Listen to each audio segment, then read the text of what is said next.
Mateo Gomez sat in his room immersed in editing his latest video. On the screen, clips of his newest prank flashed by. A passerby recoiling in panic and falling backward with a scream. Mateo, wearing a clown mask, slowly advanced toward the poor man, holding a fake knife. The ridiculous fall was sure to captivate the audience in the comments. In the background, a blurry figure in a red cloak flickered like a shadow. Mateo frowned, zooming in to examine the face, but the sudden camera movement dissolved the blurry outline into nothingness. Probably just a passerby. He muttered, shutting his laptop. A glance at the clock reminded him of the leftover pizza he hadn't finished, hunger winning over his drowsiness. A sudden, loud, and insistent knock interrupted his thoughts. Mateo headed to the hallway and peered through the peephole. No one. He frowned and turned to head back to the kitchen, but the knocking resumed. Frustrated, he swung the door open. Still no one. Knock and run in the middle of the night? Real original. After grabbing a bite, Theo drifted into a fitful sleep.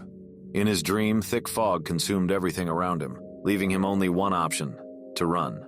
Suddenly, a figure in red appeared in front of him. He slipped, lost his balance, and plummeted into a bottomless abyss. Mateo awoke with a dull ringing in his ears. Morning greeted him with bright sunlight streaming through the curtains. Today was the day of his next prank shoot. One of those stunts guaranteed to rack up thousands of views. He quickly got ready, called his friend Marcus, grabbed his jacket, and headed to the Central Park. The plan was simple: approach couples and provoke reactions. Mateo thrived on the tension. The way boyfriends tensed up, relationships unraveled before strangers' eyes. His audience loved the drama, the confrontations, all for the sake of views. His first target, a young couple standing by a coffee shop. Mateo approached them confidently, a grin already spreading across his face. Hey, gorgeous. Why didn't you call me back? We had such a great time last week. The woman's face turned crimson with shock, while the man stiffened. Hey, what the hell are you talking about? His voice wavered with anger as he grabbed the woman's hand. Sophie, who is this? Sophie stammered, her eyes wide. I don't know him. Mateo's smirk grew. Last week you said it was the best night of your life, Sophie. Wait, you were with him? The man snapped, his voice rising. Sophie, barely holding back tears, shook her head desperately. Tom, I swear, I don't know this guy. I haven't gone anywhere. Please believe me. You think I'm an idiot? How could you do this to me? Tom spun on his heel, storming off. Sophie ran after him, but he stopped abruptly. You're trash. He spat at her, then turned to Mateo. Thanks for opening my eyes. Sophie broke into sobs, the scene reaching its peak. Wait, it's a prank. Mateo called out, chasing after the stunned man. A prank? Tom stared in disbelief, his gaze darting to his crying girlfriend, whose face was red with shame and anger. Dude, calm down. I didn't think you'd react this badly. You should trust your girl. Tom stood still and speechless, while Mateo gestured for his friend to come over. Let's go, man. Let's leave them. After several similar pranks, Mateo sent his friend to grab some food while he lounged on a bench, scouting for the next target. He idly watched the passers-by until his gaze caught a figure standing in the distance. A person in a red cloak. Mateo's brow furrowed. It looked like the same guy from his video. Now he was about 100 meters away, standing motionless. Annoyed, Mateo stood up and walked over to the stranger. Hey, He called out, trying to make out a face. what do you want? The figure slowly withdrew into the park, disappearing behind the nearest bushes. Hey, stop. Mateo yelled angrily, quickening his pace. The chase led him into a wilder part of the park, overgrown with shrubs. As he pushed through the bushes, his foot suddenly slipped. He fell into an open manhole, crashing onto a pile of garbage at the bottom. Pain shot through his leg. Damn it. Shit. He cursed, clutching his injured limb. He fumbled for his phone, wincing at the pulsing pain. Above, a shadow moved. Mateo looked up. At the edge of the manhole stood the figure in the red cloak, staring down at him. Dude, this isn't funny. I think I broke my leg. Help me out. The figure remained silent. Hey, Mateo's voice cracked with hysteria. what the hell do you want? I saw you in the video. The stranger slowly stepped back, disappearing from view. You bastard! Get back here! Mateo shouted at the emptiness above. Suddenly, Marcus's face appeared, peering down with a grin. Dude, what are you doing down there? Marcus! Mateo exhaled in relief, a nervous laugh escaping him. I thought you'd never show up. What the hell, man? Did you fall? You look like a horror movie victim. Marcus chuckled, pulling out his phone. Shut up and help me out, you idiot. Did you see him? The guy in the red cloak? He was just here. Red cloak? Seriously, dude, you've been watching too many scary movies. Marcus glanced around the empty park. There was no one here, Mateo. Let's get you out of there. I already called an ambulance. By midnight, Mateo was back home, his leg in a cast. Sprawled on the couch, he set up a live stream on his laptop. The chat was already buzzing.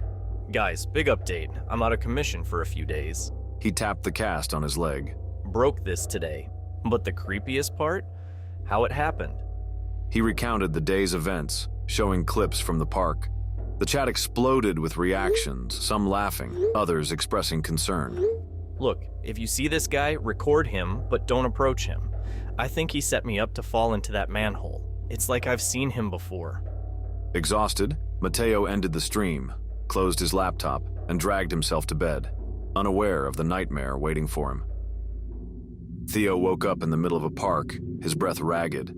The dim moonlight filtered through the trees. Ominous clouds crawled across the sky like slow-moving monsters, and the park was submerged in a thick fog.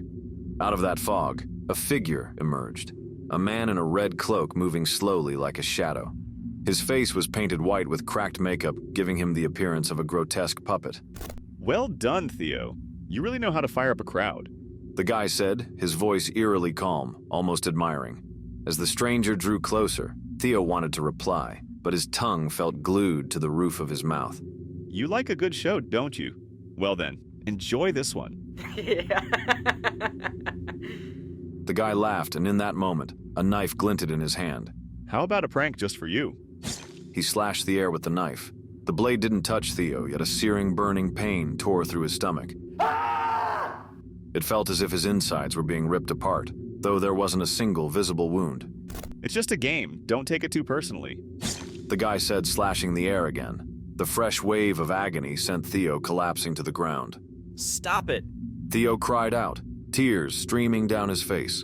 You earned every bit of this, my friend. The pursuer's voice began to change, growing thin and painfully familiar.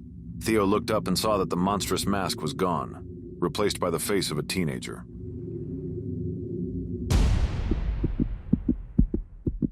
Theo woke up on the bedroom floor, the pain still throbbing inside him like an echo of the nightmare. He clutched his head in his hands, realizing with horror who it was.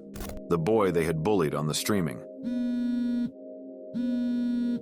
A buzzing sound snapped him out of his spiraling thoughts. His smartphone vibrated on the nightstand, displaying Marcus's name. With trembling hands, Theo picked up the call. Theo, this is bad. Marcus's voice was frantic. Check YouTube, right now. What? Why? Just check the trending page. It's about you, it's serious. Theo grabbed his laptop, his fingers fumbling across the keyboard. He opened YouTube and immediately saw a video with over 100,000 views in just a few hours. The title was blunt and shocking. Prankster or murderer? The cost of fame. The video began with a commentary on yesterday's stream, urging viewers to help identify the boy in the red cloak. Then a clip from Theo's stream played. The voiceover explained, the prank was simple. Theo and his subscribers would join an unsuspecting victim's live stream. At first, they'd flood the chat with supportive messages, making the kid overjoyed. Then a countdown began, and the insults poured in. They mocked his appearance, his poor living conditions, the gap in his teeth and the acne on his forehead. The quicker the victim left the stream, the bigger the success of the prank. This boy lasted less than a minute. He broke down in tears and turned off the camera. What happened next shocked me to my core. That boy ended his life shortly after the stream. The screen cut to news footage discussing the teen's death. The report blamed the tragedy on the harmful influence of anime and depression over the recent death of his grandmother. The police investigation was careless. They never mentioned that the boy had been the target of a vicious trolling campaign on Theo's trash stream that very day. Theo's ears rang. He stared at the screen, frozen in place. The boy's face, the red cloak, everything clicked into place. A knock at the door broke the trance. Limping on his injured leg, Theo moved toward the hallway. Two police officers, alerted by screams and a loud crash, knocked again. Theo Gomez, are you okay? Silence. This isn't good. One officer murmured, pressing his ear to the door. We're going in. The door creaked open, revealing a dim corridor. There, in the hallway, they found Theo's body lying in a pool of blood. One officer checked his pulse. Looks like he slipped trying to move with that broken leg. Look at this. The other officer said, pointing to the bedroom wall. Scrawled in blood were the words, "It's just a prank."